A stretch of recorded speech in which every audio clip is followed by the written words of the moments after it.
This is best practices for Lightning App Builder components. Please don't hesitate to move up. There's plenty of seating up front. Thank you for being with us. We know it's probably been a long day. There's a lot of Dreamforce to handle, and I'm sure there's a big party that everyone's going to go to tonight. So thanks again for joining us. And so my name is Michael. I am a product manager at Salesforce. I manage the Lightning App Builder product. Been at Salesforce for 4 years. Worked exclusively in Lightning the whole time, so I've really seen it come a long way. And we're really happy to share some best practices for Lightning components and templates today. Here are some developers from my team. My name is Adi. I'm a principal engineer on the App Builder team. I've been here about 7 years, a little less than that maybe. Hi, I'm Wenqing Dai. I'm a lead engineer on Lightning App Builder team too. I have been with Salesforce over 4.5 years. So very happy to share some of how to build your component inside App Builder with us today. Great, yes, and they really do a lot of the hard work around here, so it's great. Great to have them here with me today. So you've seen this slide. Just keep that in mind. Keep the slide in mind when we go over those roadmap items. And the first thing we're going to cover, just going to do a quick introduction of Lightning App Builder and kind of discuss and highlight some of the points of why we think this session is pretty important.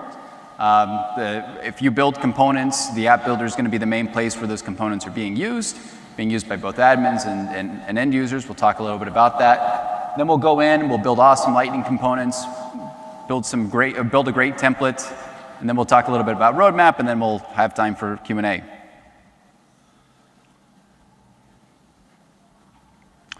And so the reason why this session is important, when we think about components, you probably hear that thrown around a lot. So it can be broken up in a few different categories. One are the base components. Those are the building blocks that you can use in order to build larger components called an experience component. And when you think about an experience component, think about the end user experience and think about the admin experience.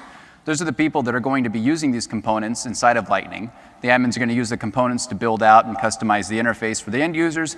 End users are going to do their day-to-day job with those components. So those are quite different from the base components, which are the programmatic building blocks for those experience components. And then also page templates. So page templates define the general structure of the page, the overall UX architecture of it. And so those are pretty important too, because they're going to define how those components are laid out on the page for those end users. And so let's talk about how it all stitches together. So here, you have a nice big screen with a huge Lightning page on it. And so that page is essentially, in the back end, that page is a container for metadata. And it's going to have metadata for a few different parts. It's going to have it for the page template, which you can see here on this diagram. You have the header, subheader, body, and sidebar. So a pretty common web layout with a couple of columns. And so that template, like I mentioned, defines the structure for your page. And within the template go the Lightning components. And those are the pieces that you can go in with the App Builder. You can drag and drop them. You can change up their properties. And you bring that together with the template and with the page, and that's what is going to deliver the end user experience. And like I've mentioned the App Builder a few times. It's our admin-friendly tool. This is what the admins use to help deliver those experiences. They can build custom Lightning apps with clicks, so they don't have to go and drop into code. They can customize the pages, the home pages, app pages, and record pages. And they can deliver dynamic experiences without having to write extra code. So that's pretty nice because you as a developer don't need to have dynamic functionality contained within your component. Now we have that available within the App Builder. It's all done with clicks. And you don't have to worry about showing and hiding stuff based on various conditions because now admins can just configure it themselves. And so let's go ahead and jump into experience components. Deep's going to walk us through that and going to show us how to build an awesome experience component.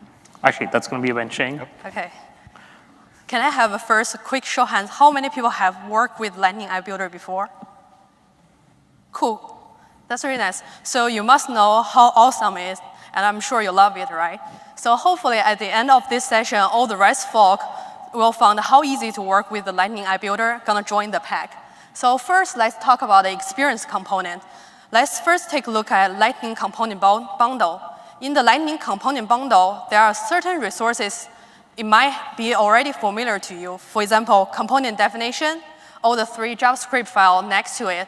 But for this session, we're gonna focus on design resource and SVG resource, because that's the core piece gonna tell how how your component can be configured in the Lightning App Builder. So design file, design resources hold the design time metadata. So use this design metadata gonna decide how your component can be configured inside Lightning App Builder. Whatever design attribute you put inside the design resource, it's gonna make it available in Lightning App Builder for your admin to config. So the next one is SVG. So just picture the Lightning App Builder layout. On the left-hand side, you will see a list of components there. For all the out-of-box components from Salesforce, under the standard section, you will see each of them have a unique icon to uniquely identify them. With the SVG resources, actually, you are able to do that for your custom component as well. So now we talk about those two resources. How do you expose your component for Lightning App Builder use cases? At least a list of interfaces here. All you need to do is just as simple as implementing one of the interface on the page, and you will make your component available for that page type. As an example, we show FlexiPage available for all page type.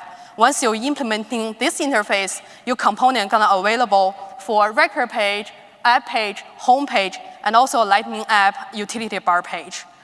Now let's jump into a quick demo, see how do we utilize this to build your component and make it available in Lightning App Builder. So you can see I create my custom component here. It's a map component.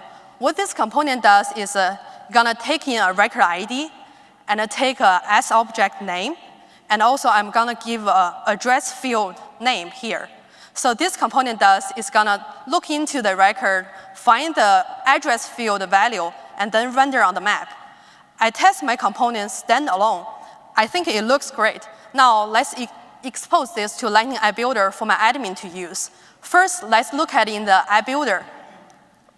We go in here, under the component palette custom section, you can see my component is not there. As I mentioned in the last slides, it's just as easy as implementing one of the interface. Let's switch to Developer Console. Here is a component definition. Now, let's add an interface here. Let me implement FlexPage available for record home, because for this case, I just want my component available for all the record page. Now, let's save this one, switch back.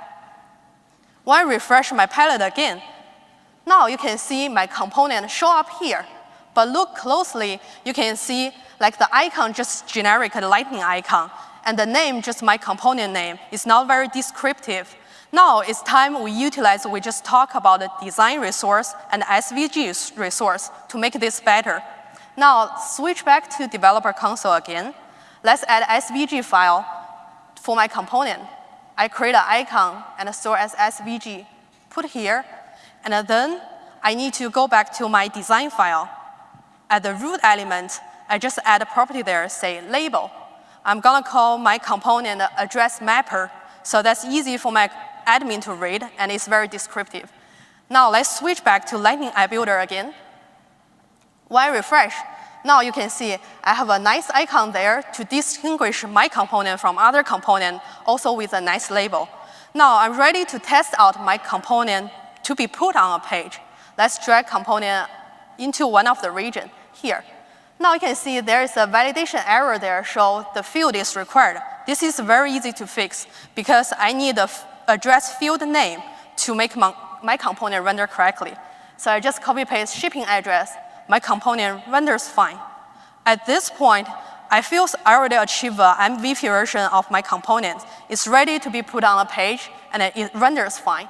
But if I look closely on the right-hand side for the properties, actually, I can make it better because happy admin, happy developer here, right? So the first one, let's look at the name. It's very similar to our component. Right now, it just used the design attribute name instead of a label. I can improve that with going back to the design resource. I just add the attribute there and I give a nice label. And also, you notice there, I also add a description. This is gonna show up as an info bubble next to my attribute name. This basically gives my admin some instruction. When you put this field, where should you look for the field and what it expects. So let's switch back to my component. When I refresh, now you can see my label shows up there. When I hover on the info bubble, it's gonna show the nice description I put here. And another thing I don't know whether you notice is when I do the shipping address field, I have to manually input. But imagine for a daily job, your admin, in order to find this field, what they need to do is go into Object Manager, go through probably hundreds of fields, and find which one is the address tab, and copy here, finger crossed, everything is gonna work as expected. But unfortunately, a deep mistype something here. Now my component errors out. Would it be nice? Actually, my admin can pick from pick list instead of just typing in this manually. So we could utilize a feature that in design resources called data sources. Now I create an Apex data source here. In order for my design time to recognize this data source, all you need to do is extend Visual Editor Dynamic Pick List class. You can override a couple methods here. So the first one you can see I did is override the get default value. And also the next one is get values. This is a meat piece here. So let's look at what I did in this method. So essentially, I look through like the record bound to the page, and then go through all the fields. If the field is an address tab, I'm gonna put into the add to the data row, which used to populate the pick list. And you can also notice within this method, we didn't add any user access check. The reason for that is because my admin work in a setup environment, work with the metadata. In order for admin create a page, apply to different users, we don't apply access check here. Now I create my data source. All I need to do is just bind my data source to my attribute. Let's go back to design resources here. In my attribute, I just add a data source and I bind it to the Apex class I just created. Now, when I save, switch back again, you can see now it's rendered in a pick list. My admin doesn't need to worry about typing the wrong character. All you need to do is just select things and my component renders fine. At this point, I'm pretty happy about my component here. But wait, I think in Michael's earlier session, we talked about the pilot feature. Right now, you can build a custom record page and take into mobile. For that one, we add support in Lightning App Builder as well. You can preview how your page look if you switch to form factor. Now, I think my components, everything's work. But when I look at the page, wait a second, my component show unsupported form factor. This one just means we show a placeholder. At runtime, this component will get dropped, won't render. But actually, I built my component to work for both desktop and mobile. How should I fix this one? All I need to do is just go to my design resource again and add this simple block here. So the code block basically say, what's my supported form factors? Large equals to desktop, small is for phone. Now, when I save this one, go back to the page. Let's take another look. When I refresh and drag my component on, now you can see my component render perfectly. Now I created my component both working for phone and a desktop. I think I'm ready to ship this one. With this, let's switch to the slides, recap on a couple things, feature we talked about in the demo. The first one, we use design attribute. Design attribute essentially is what you put in the design file and let your admin know this is available in App Builder and is able to be configured. And we say, like on the right-hand side, when we add it, we say we want it to look nicer, so we can give a label, give a description there. And in order to make sure your component work as expected, sometimes you want to set some constraint to your attribute and to let your admin know what's the level they can, what level they can do customization. For example, you can set a min-max on the integer type. And the next one we talk about is data source. It's also called dynamic pick list here. Dynamic pick list is Apex back data source. And there are two great benefits of this one. First, you can see now my data source just rendered in a pick list, so it's very easy for customization. You just need to click and pick from the list. The second one, great benefit if you are as ISV, say, you create a custom component and you want to package it and put it in the app exchange. Now, you don't need to worry about the different record shape and also different org shape. All you need to just create a data source, and you should expect it work in different environments. So the next one, we're gonna want to introduce another cool features that come with the design resources, with the app builder. Here, with these two features, actually can make your component more adaptive and also make it more performant. So the first one I'm gonna talk about is a component called Lightning Flex Page Region Info. What this does is it will, at your component initialization time, it will tell you what's your parent region width. With that information, you can do certain logic on that. For example, you can make a conscious design choice, see which part to show to hide. Another big part also can help your performance. For example, if your component renders a big region, you might want to load all the records. But in a smaller region, you just want to load a subset. So this is gonna help your performance as well. How you do that? Basically, you just include this component inside your component and create an attribute and bind with the width attribute on the component. It's as easy as that. So the next one is a design supported form factor. This is, as I mentioned earlier, this is a pilot feature here with Lightning on mobile pilot. So this one is really powerful because it really gives the developer control what's the environment you want your component to show here. And we currently support small and large.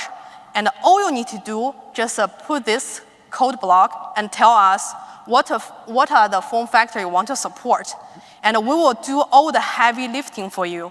Means at runtime, we'll make sure in the not supported form factor, your component won't render there. And also, as we see earlier in the demo, in the design time, we're gonna show a nice indicator to your admin.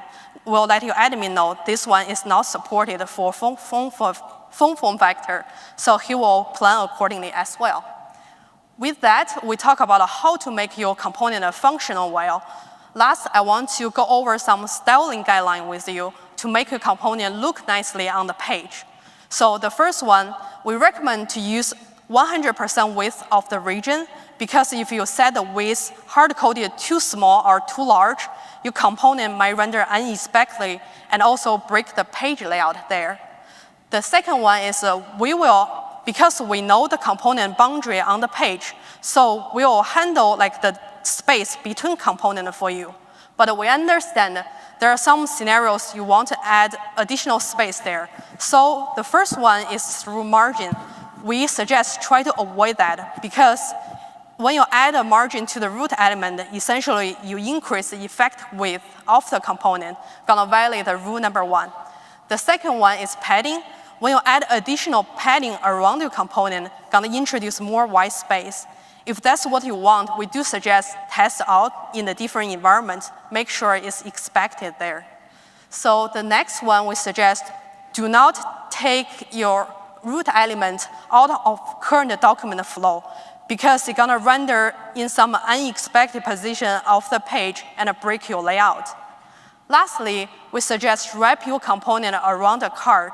The reason for that is with the theming branding, so your component background might collapse with the theming background, and or your font didn't have enough contracts. So in order to do that, you just either wrap your component around Lightning card, or just add a class SLDS card there to your component. With this, I will hand over to Adib to talk about more on the custom page template. Thank you, Rensheng. So custom page templates. This was a feature we announced last Dreamforce, and it is a feature that we're super excited about. The reason we're excited about this is it gives you, the developers and admins, the ability to have greater control on the layout of the page. We've had the ability to create experience components for about 3 years now, but all that gave you control over was that box. In this case, if we have custom components, that's all you could control. But with this feature, you can control the layout of the page, make it so there are 3 columns, 4 columns, you can do whatever you want. And it was important for us to make it so this was easy for you to do, which is why we made it so all page templates are Lightning components under the hood. What that means is you don't need to learn new technologies. You just use the knowledge you have of building Lightning components and use that to create layouts. Now, much like the case for creating experience components, exposing a template for use in the app builder is as easy as implementing an interface. As of today, we support page templates or custom page templates for 3 of the page types: home pages, app pages, and record page. And as you can see, there are corresponding interfaces for each one of them. You take your Lightning component that you want to make a template, implement that interface, and the app builder system can already start detecting that it is a template and start using that. And then the next step for creating a template is to add attributes that correspond with the regions that you want on the page. The way you would do that is declare an attribute using the Aura attribute tag, give it the name, which is the name of the region, and set the type to be Aura component array. Now, what this does is tells the framework that that attribute is one that expects a list of components to be passed in. It doesn't deal with primitives. It's not one that deals with strings or integers. It deals with actual component instances. So let's take a look at this snippet we have over here. It's a very simple template with 2 regions. At the top, we have the component implement an interface. In this case, Lightning record home template, because we want to make it a template for record pages. The next, we declare attributes of type Aura component array. These now become our regions. And then the next and the last step is using those regions in your markup. In this case, we have taken both the regions that we have declared at the top and added them within divs. Again, these are simple use cases, but you can see how you can build complex templates using this. And we have a demo coming up, so we can show you some of that. Once you finish setting your component up, setting the component definition up, again, like we do with design, with experience components, you need to go to the design resource and add metadata about this template. And because it's a template and not a component, it's got a slightly different format. You need to define a FlexiPage template tag, and nested inside of that, you define all the regions that go inside. So in this case, you can see I've defined the header region. And to do that, I use the FlexiPage region tag and set the name to be header. And now this name needs to match the attribute that you defined in the component definition. And that's how we sort of correlate the two. And then you provide a default width for this region. Now, this value needs to be one of the 4 values you see on the screen there: small, medium, large, and extra large. This is used to provide the value to the FlexiPage region info component that Wenxing talked about a few slides ago. So components that wish to know the width of the parent region will rely on template authors passing in the right value over here. So if you don't pass in this value or pass in an inaccurate value, it could result in these components not working as expected. With that, let's switch to a quick demo. So what we've built here is a template that looks a lot like one of our out-of-the-box templates. It's got a full-width header at the top, 2 columns below that. One, the left column is 2/3 the width of the page, and the remaining width is taken up by the sidebar. What's special about this component, though, is it's got another region which is hidden inside a drawer. So by default, the region doesn't show up, but there is a toggle over there, a button which can be pressed to slide it in and slide it out as required. In this case, we thought this would be a good template to demo because there are some cases where users want certain components to be available in the page, but not always visible. So this solves some of those problems over there. Let's switch to the developer console and take a look at what the template looks like, or what that component looks like. So at the top, you can see we've defined 4 attributes, all of type Aura component array. So these are going to be our regions: header, main, sidebar, and drawer. And Below that, we use the Lightning layout component, which is one of the base components shipped as a part of the Lightning namespace to lay these regions out. Now, in order for us to expose this component for use as a template, let's implement the interface. Now, I want to make this available for use as a template for record pages. So that's the interface I'm going to use, Lightning record home template. The next step is to provide an SVG for this template. Now, this is important because this is what the admins are going to see. This is sort of like a preview for your template that will show up in the template picker when the admins create a new page. And so you want to provide a good image so they understand how the template is going to behave. So let's go ahead and save that and also create a design resource so we can specify some additional metadata.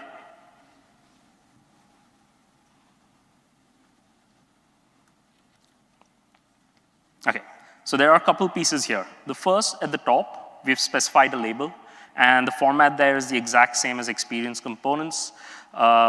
Just like the SVG we provided, this label is going to be used in the template picker so admins know what this template is going to do. And below that, you can see we've defined each of the different regions with the names matching the attributes in the component file. And for all of them, we've provided default widths. And these sort of correlate to the values or the approximate widths that we think each of these regions take up. Once we've got that saved, let's go back to the app builder and create a new page. We'll create a record page because that's what we created the template for.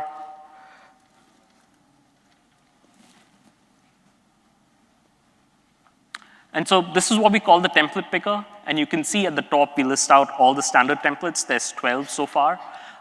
And below that, we display the custom templates. And right at the bottom, you can see the template that we just created, the header right sidebar and collapsible drawer template. And to the right of that, you see the SVG that we just created, which sort of gives a preview of what the template looks like and a description for the behavior. And so you can see how this sort of helps the admin in understanding the differences between the different templates and helping them pick one that works for their use case. Let's go ahead and finish. And with just those few pieces of metadata, we were able to actually render this component inside the app builder. And what's cool about this is you don't have to add handling for drag and drop. We take care of that. For example, let's try and add components to each of the different regions. Like let's add a highlights panel to the top, record detail, related lists. And now let's use the sidebar on the right. Let's expand that and add the feed to that component or that region. But we've forgotten something. Because the app builder tries to prevent the admins from inadvertently making changes to data, performing operations that admins shouldn't be doing in a setup context, we click protect the entire page. But there are valid scenarios where you might want to unlock certain regions in the template, certain controls like buttons in this case, so admins can actually get to those regions and configure them. How do you do that? Pretty simple, actually. All you need to do is go to the markup of your template component and identify the element that you want interactable. In this case, we've got a button which acts as a toggle for that region. We'll go ahead and add a class to that element. And that class is design allow interaction. Now this class tells the system that this is an element that needs to be interactable at design time inside the app builder. And so we detect that and unlock interactions in, or disable click protection. Let's save that and head to the app builder, refresh the canvas. And now we should be able to open the region and add components to it. And let's go ahead and add the feed component or the chatter component to it.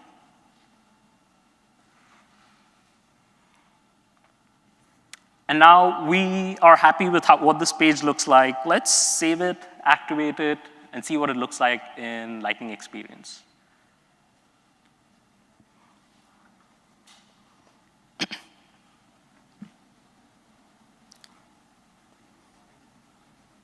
And there, you have the template that you just built out with the drawer in Lightning Experience. It works fine, and you've used this feature to sort of unlock certain capabilities that aren't possible with some of the out-of-the-box templates.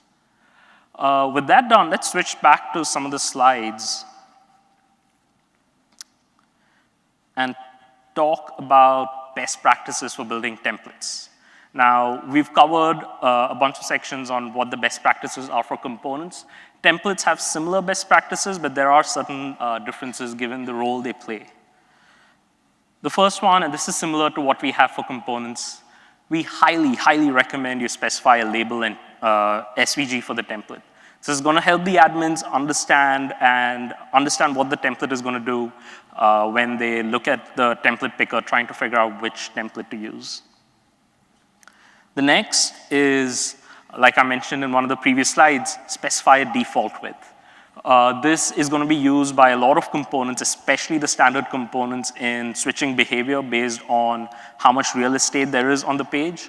So failing to set a width or setting an invalid value is going to result in these components working in a less than ideal manner. Now, we do understand that there are cases where, if you build templates that are responsive, you might have different width values based on what form factor the template is rendering in. So there are ways to provide overrides for those values as well. So if it applies for your template, please do go ahead and use that.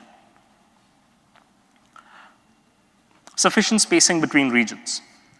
Wenxing explained how we inject spacing between components within a region.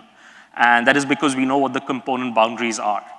But we do not do the same thing for regions, because if we did do that, it would take away some control from the developers as far as the template layout is concerned. So we stay away from doing that, but it does mean that you, as the authors of these templates, need to provide that spacing. And this talks about the example we saw, or the demo we saw. There are cases where certain elements or certain controls in your template need to be interactable at design time. So if you do have that, some of those controls, make sure you add this class so admins can actually use them. And again, you want to be cautious about this. You don't want to open up the entire template, because that could result in admins possibly performing actions that they aren't meant to at design time. Things like changing record data and such. Backgrounds for templates.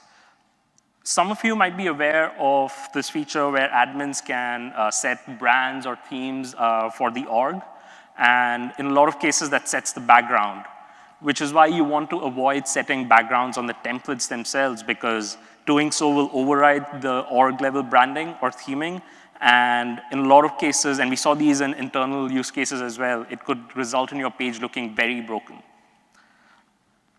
The next 2 points cover the fact that it's not advisable to have your template component extend other components or have other components extend your template component, mainly because of how we use these components or these template components to render pages. We've seen this results in unreliable behavior, so it's best avoided. And last point on the slide, it's important to understand the role of the template in rendering the page. The template is responsible for the layout. It should not be responsible for logic, such as fetching data, saving data, etc.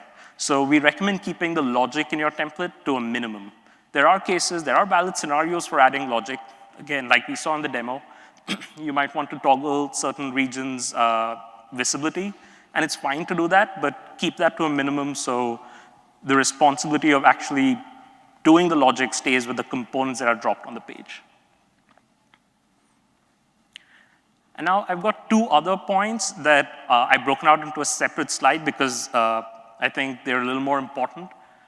The first one is avoid accessing the contents of the region in JavaScript. So you can see in the snippet here, we're trying to access the components inside region 1 in JavaScript. And this is an anti-pattern. You do not want to do this because it definitely does not work in Lightning Experience because of how we render these pages. We erase them for performance reasons. And second, it works in the app builder about 50% of the time, so it's not reliable at all. And we are working on removing support for this, so it may not work in the future. So it's best to avoid doing this. And the last part is about accessing or referencing the same region multiple times in the markup. You can see here I've got a simple template with a single region. But if you look at the markup below that, it's being referenced twice. And you want to avoid doing that because it's the exact same set of components in that region, and trying to render them twice could result in unexpected behavior, rendering errors, and so on. So something to stay away from again. With that, I'm going to hand it over to Michael. Great, thanks. Great demos, and something that we do plan on adding is that we will make these components available, I think, after Dreamforce, so you can get your hands on the code and dig into it and play around with it a bit. So we definitely want to make that happen. You can follow me on. I'll make an announcement in the Lightning Now group in the Trailblazer community, but you're free to follow me there as well. And then I'll announce when those are available sometime after Dreamforce. So let's talk about the roadmap, a few items that we have in the near term and a little bit longer term. So the first one is Lightning Experience on mobile. So like when she mentioned in the demo, you're able to have components control what form factors they support. So one of the big drivers for us to bring Lightning Experience to mobile for customers was really customers gave us feedback and said, well, we want our custom components, the ones we get from AppExchange and from our great partners and SIs, to be made available for mobile. So that was really the key driver and one of the big reasons why we've worked on Lightning Experience on mobile. So it would be great if we can get as many of you in the pilot program as possible, reach out to your account teams, and we can get it enabled for you in a dev or a sandbox org sometime after Dreamforce. Then a few other things that we want to mention in Spring 19 release, so beyond the current one.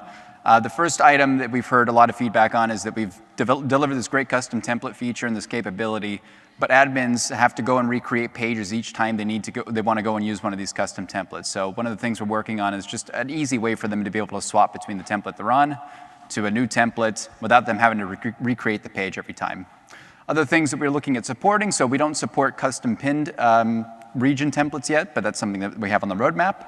Another thing to keep in mind are end-user personalization options. So one of the things that we've been thinking about, and we've heard feedback from some of our customers, is that they would love for end users to be able to customize some of the attributes. So you saw, for example, the mapper component had a really easy to use sort of drop-down experience for setting the value.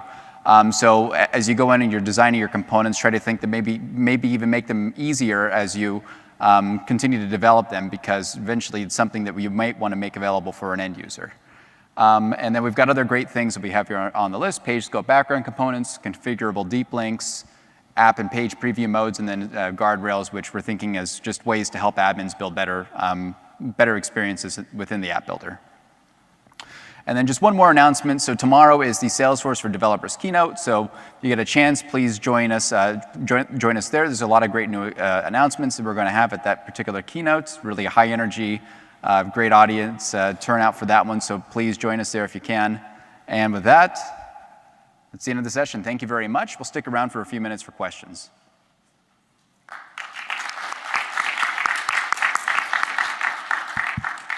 Hello. I wanted to ask, thank you for this. This is really cool. I'm currently using the .design file, and I'm using the data source and the Apex to get a dynamic list. So I'm using what you've got there. I'm frustrated by the limited interface you've got for how to choose things, and in particular, you can't see. It defaults to the first view of your component. And if the thing that you're asking them to choose isn't seen there, they don't really know exactly, they don't have a visual sense of what it is that they're configuring.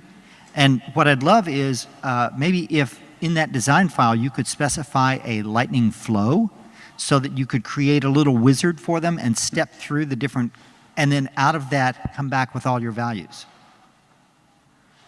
Great, I think that's a bit of feedback. Yeah, that would be pretty awesome. So you're thinking like once it gets added to the page, then that's something that should be triggered to help. Yeah, think it's a good bit of feedback, yeah. Yeah, I mean, you know, so let's say you've got multiple pages to that component, or multiple tabs, and the first default tab is all you're going to see when you're picking that up. So if you had a flow, you could step through a little visual of which configuration and just step them through that process. Like a setup wizard, essentially, right? Yeah, Yeah. great. Okay, yeah, it's definitely something we'll add it to our list. Thanks for the feedback. Yeah, thanks. Hello, I would like to know if on the design attributes, there is something coming to make like two pick lists dependent, like select an object and then select a field. See what I mean? It's dependent pick list like we have for the filter list component. Yes, so something that we have on our list for the roadmap. We haven't prioritized it in the near-term roadmap, but if you create an idea in the idea exchange, let's get it there, let's upvote it, and let's make it happen. Okay, thanks. Yep, great, thanks. Thank you. Okay, so once again, thanks a lot, and have a good night. Enjoy the concert. Yeah. Thanks. See you.